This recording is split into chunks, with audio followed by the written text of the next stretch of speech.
Perkenalkan, namaku Sabrina. Aku adalah si bungsu dari 10 bersaudara. Cita-citaku adalah menjadi orang sukses, karena dari kecil aku dan keluarga sudah terbiasa hidup susah. Ingin hidup lebih baik lagi dengan mengangkat derajat kedua orang tua, juga keluarga adalah tujuan hidupku. Hanya dengan modal tamatan SMA, aku bekerja sebagai mandor di sebuah pabrik pengalengan yang memproduksi ikan kaleng sarden, seafood dan sushi yang diekspor ke luar negeri. Namun tidak lama aku bekerja di sana karena difitnah mengeluarkan barang produksi secara diam-diam. Sempat dijebloskan di kantor polisi hanya semalam dan esoknya dikeluarkan karena tidak ada bukti aku melakukan hal yang dituduhkan. Merasa tidak nyaman karena banyak yang syirik, aku mengundurkan diri dan mencoba melamar kerja di tempat lain. Alhamdulillah langsung diterima bekerja sebagai TU di sebuah perusahaan alat medis di kota Medan.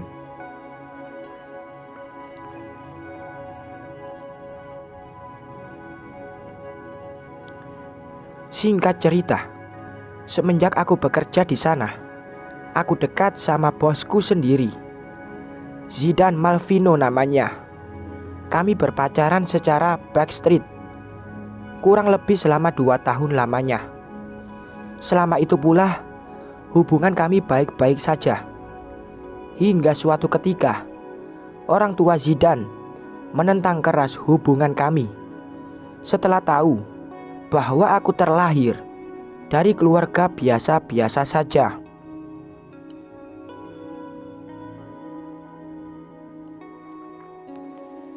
"Apa benar kamu menjalin hubungan dengan anak saya?"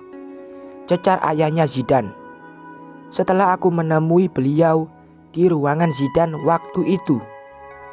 Benar, Pak." Dengan gugup aku menjawab pertanyaan yang beliau lontarkan. "Dengarkan saya." Beliau berdiri lalu berjalan pelan memutariku.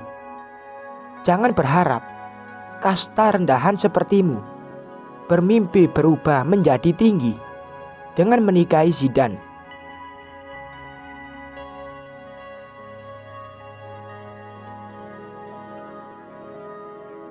Keluargamu beda dengan keluarga kami. Ibarat kamu bumi, Zidan adalah langit. Kamu tak dapat meraihnya," ucap ayah Zidan pelan, tapi penuh penekanan. Aku bungkam. Menyombongkan diri pun tak ada guna. Memang benar yang beliau utarakan. Aku adalah orang miskin, jadi tak sepantasnya bermimpi untuk menjadi orang kaya.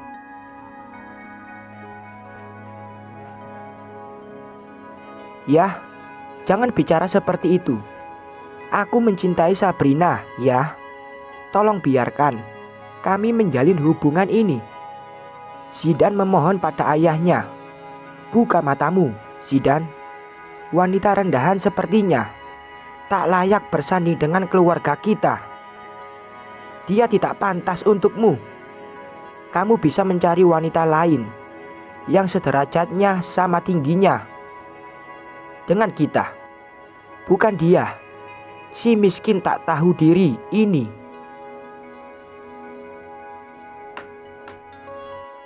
Ayah Zidan menunjuk wajahku.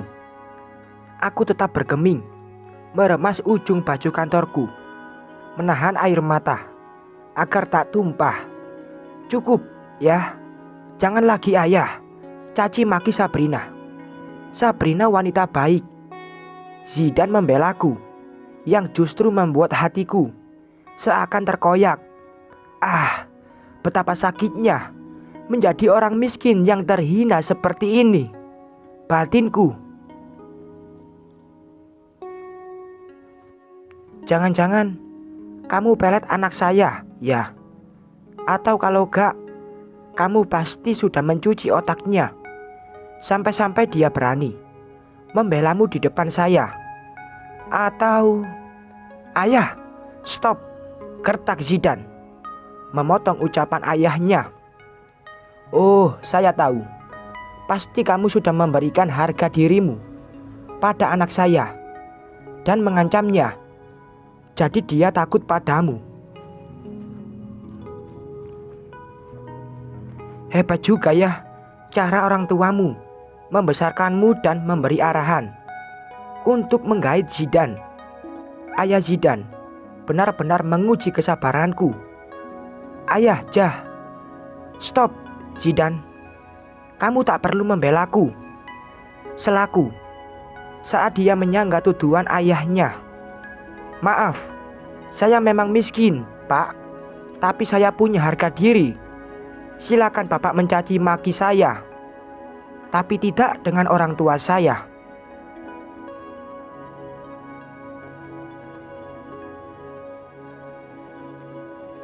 Cekah. Songong banget kamu ngatur-ngatur ucapan saya. Saya jadi yakin kamu memang gak pantas buat anak saya. Keluar dari sini dan kamu saya pecat. Usir ayah Zidan yang sudah sangat membenciku. Ayah, jangan mengambil keputusan sepihak. Dia karyawanku dan hanya aku yang bisa memutuskan dia tetap bekerja di sini dan tidaknya. Zidan protes keputusan ayahnya. Dia memang anak buahmu, tapi ayah yang bangun perusahaan ini, dan perusahaan ini masih juga nama ayah. Apa kamu mau ayah pecat juga dari sini? Silakan kalau mau.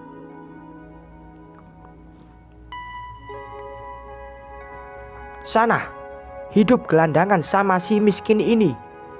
Dan siap-siap saja kamu ayah coret dalam daftar warisan. Ancaman ayah Zidan berhasil membuatnya bungkam. Jika dia saja cuma bisa diam setelah ancaman itu keluar dari mulut ayahnya, aku bisa apa? Bukankah itu sama saja? Dia lebih memilih perkataan ayahnya ketimbang diriku. Baik, saya pergi dari sini. Saya permisi, ucapku. Kemudian keluar dari ruangan Zidan dan kembali ke ruanganku guna membereskan barang-barangku di meja. Saat itulah aku resmi dipecat tidak terhormat dan kisah cintaku kandas begitu saja. Karena dipecat, aku terusir dari kos-kosan karena tidak bisa membayar bulanan uang kos. Akhirnya aku menumpang di rumah kakakku. Putus lama dari Zidan, aku dekat dengan lelaki-laki. Dia seorang yang baik budi pekertinya, menghargaiku, juga lemah lembut. Singkat cerita, kami cocok dan pacaran. Namun tidak bertahan lama setelah aku memutuskan meninggalkannya. Setelah mempertahankan hubungan beda agama dengannya, seperti meraih harapan yang tak pasti.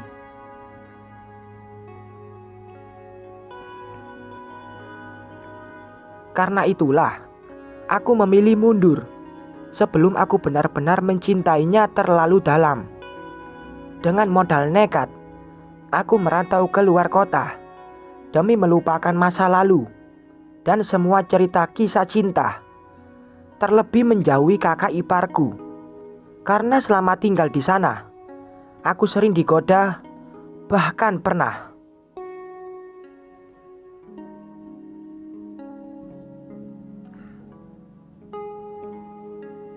di kota inilah aku bertemu dengan Bang Reno, suamiku. Awal perkenalan kami tak begitu mengesankan. Aku yang terlalu berharap tinggi mendapatkan seorang lelaki kaya agar bisa merubah hidupku. Mengenalnya yang hanya seorang buruh serabutan, membuatku tak terlalu memperdulikannya dan menolak Bang Reno saat mendekatiku.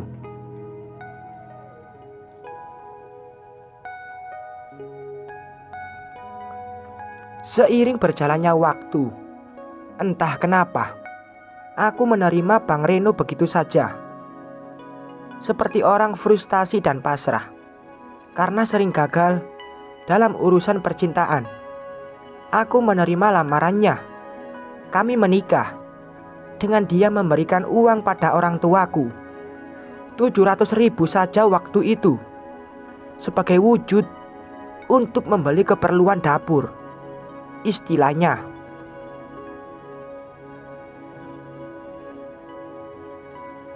Tak ada pernikahan istimewa dalam kenangan kami. Hanya pesta sederhana dan kecil-kecilan, dari tenda, meja prasmanan, dan makanan. Semuanya orang tuaku yang menanggung.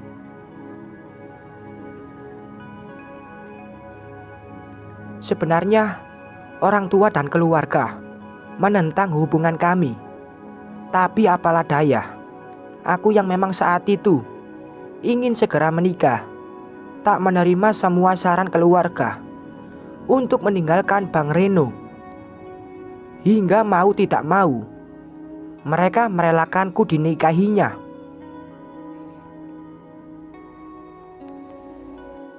Di pesta pernikahanku itulah, untuk pertama kalinya, saudaraku saling bertengkar karena masalah tenda dan dekorasi. Meski tergolong sepele, tapi mampu membuat kegaduhan yang menyebabkan saling pukul di antara saudara. Bapak yang melerai waktu itu justru jatuh tersungkur dan akhirnya dinyatakan stroke setelah kami membawanya ke rumah sakit.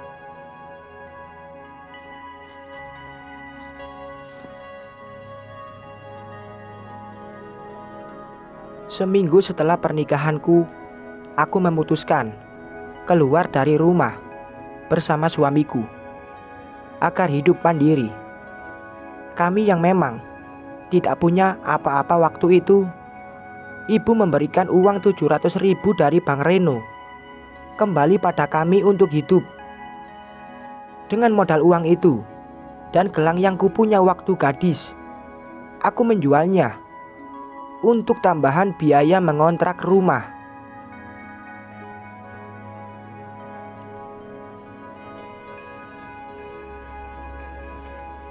Setahun hidup bersama Bang Reno, aku belum juga dikaruniai anak. Hingga suatu ketika, saat aku jalan ke mall sendirian, aku bertemu dengan mantan bosku, yakni mantan kekasihku. "Sabrina, ini benar kamu, kan?"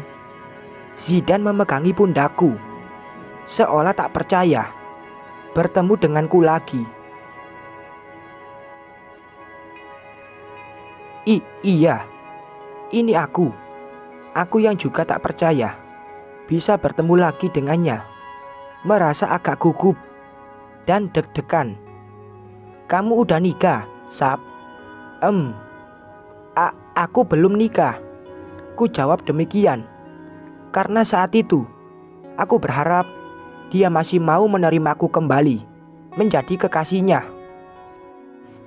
Tapi karena mungkin dia sudah melupakanku atau sudah tidak ada rasa lagi, dia terlihat biasa saja. Kemudian pamit pergi. 3 tahun menikah dengan Bang Reno, aku hamil anak pertama. Suamiku yang dalam keadaan menganggur. Kami hidup serba kekurangan. Membeli makanan bergizi saja tidak mampu, apalagi membeli barang yang diinginkan.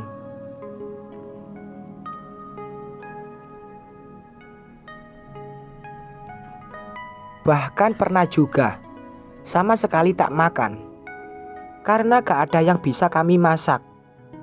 Saat mau melahirkan pun, aku tak mempunyai tabungan guna membayar biaya persalinan.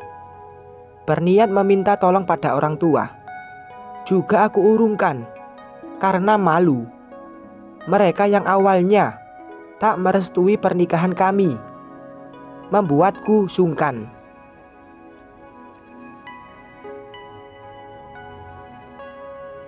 Yang akhirnya aku memutuskan berhutang ke sana kemari untuk bisa membayar biaya persalinan. Meski waktu itu aku sudah merasakan kontraksi. 8 tahun menikah, tak ada perubahan berarti dalam hidup kami. Malah suamiku yang tidak bekerja justru sering main tangan karena masalah ekonomi.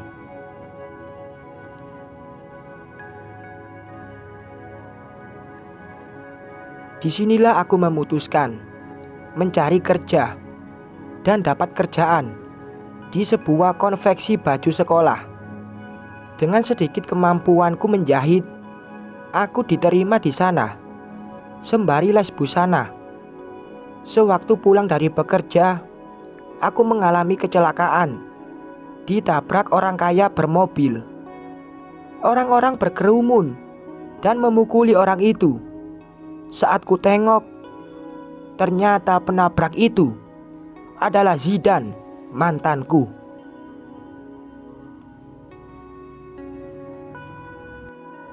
Aku berteriak untuk menghentikan aksi warga yang tengah mengeroyok Zidan.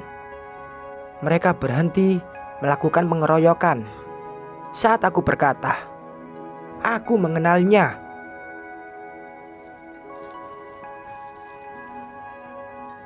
Zidan bertanggung jawab membawaku ke klinik karena lukaku yang tidak parah. Dia mengajakku makan sebentar di sebuah restoran sebagai tanda maaf. Dari obrolan kami, aku tahu bahwa Zidan sudah beristri, juga mempunyai 1 anak. Dengan berat hati aku juga mengakui sudah berkeluarga. Dari raut wajahku, mungkin dia paham bahwa pernikahanku tidak bahagia.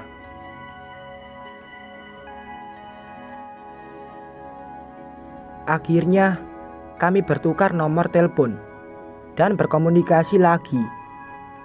Zidan juga sering mengajakku ketemuan, sering curhat keluarga masing-masing, dan saling bertukar pikiran. Setelah lama kami dekat, dia mulai aneh, memaksaku agar mau dengannya. Namun ku tolak. Kita sudah dekat lagi, cukup lama, Sab.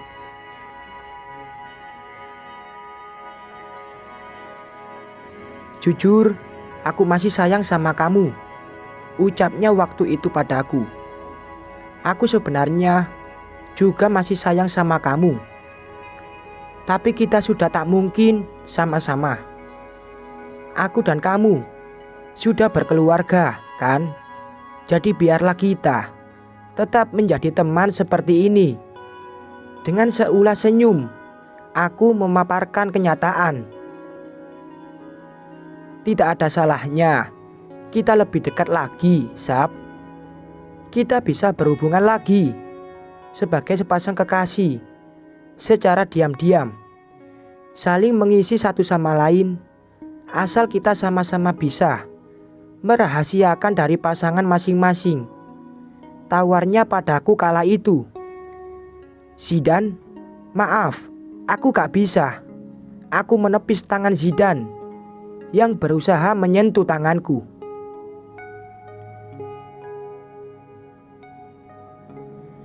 Ya sudah, Sab, aku tak akan memaksamu, ujarnya lesu. Tapi bolehkah aku minta satu permintaan padamu? Anggap saja ini pertama dan terakhir kali. Aku mengangkat satu alis, penasaran apa yang ingin dia minta dariku. Kamu semakin cantik, Sab. Zidan mengelus pipi dan menyentuh daguku. Sekali saja, aku ingin kita ada satu kenangan yang tak terlupakan. Kumohon, bersedialah menemaniku. Sebentar saja, kita bisa menyewa hotel. Plak, Tamparanku keras melayang pada pipinya. Bajingan, aku bukan wanita murahan yang bisa melayanimu begitu saja, Zidane, umpatku padanya. Kemudian dengan tangis aku berlari, meninggalkannya dari restoran. Dari kejadian itu, aku berusaha menjauhi Zidane, memblokirnya dari semua akses media sosial, juga pindah kontrakan. 5 tahun kemudian, aku dikaruniai anak kedua. Masih sama, dan belum juga ada perubahan. Suamiku semakin kehilangan arah, suka mabok dan gila judi. Karena suamiku, aku banyak menanggung hutang sana sini. Impian ingin menjadi orang sukses belum dapat kurai hingga kini. Namun aku yakin akan ada hasil ketika kita mau berusaha. Mungkin saja Allah belum mengizinkanku mengangkat derajat keluargaku dengan menjadi orang sukses. Tapi esok tak ada yang tak mungkin, bukan? Sampai saat ini aku masih bersama Bang Reno. Tak tahu harus bagaimana dalam rumah tangga kami. Aku berusaha tetap mencoba bertahan hanya demi anak, dengan bekerja sebagai penjahit busana gamis syar'i. Aku dapat memenuhi segala kebutuhan sehari-hari. Dan suamiku entah sampai kapan sadarnya.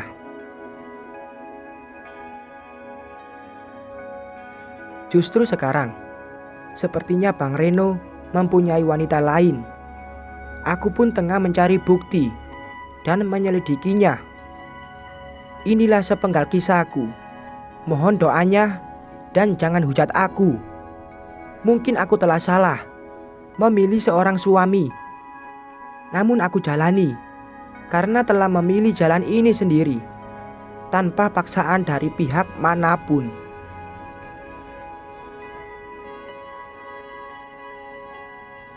Kata penyesalan memang selalu hadir di akhir kisah.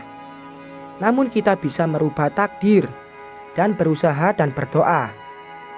Jika memang sudah tidak kuat, untuk apa dipertahankan? Kita berhak mencari kebahagiaan.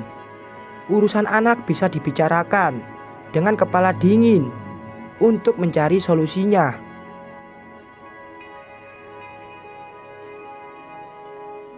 Dalam sebuah rumah tangga, pasti memang terdapat ujian. Namun ketika seorang lelaki sudah berani main tangan, apalagi selingkuh, itu perbuatan yang sudah keterlaluan. Stay strong kakak. Semoga Allah Azza wa Jalla membuka jalan untuk hidupmu dan anak-anak agar lebih baik lagi. Sekian.